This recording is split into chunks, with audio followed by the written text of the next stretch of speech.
Hello मित्रों, તમે જોઈ રહ્યા આપણા નવા લોગમાં આજ છે આપણી પિસ્તોલ ઘોડી. પિસ્તોલ તો નહીં ખાય છે અને એની પડખે આપણો વચ્છેરો આપણી ઘોડીનો. અરે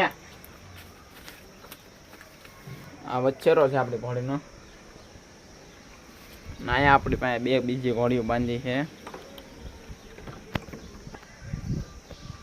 આ છે અમારું ફળિયું. અહીંયા અમે ઘોડા ટ્રેન કરવી બધાય. આવડા આવવાના હતા ને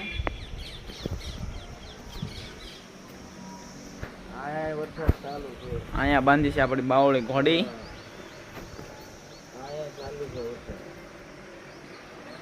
અંદર બીજી બાવળી ઘોડી બાંધી છે. અહીંયા બીજી બાવળી બાંધી. આના આગલા પગમાં હોજા ચડી ગયા બાંધ્યા. આના થોડાક દી આપણે લોહી ચડાવી દેવી, થોડું ખાંચવી, પછી હાંકશું એટલે પગ ખારા થઈ જવાના એના.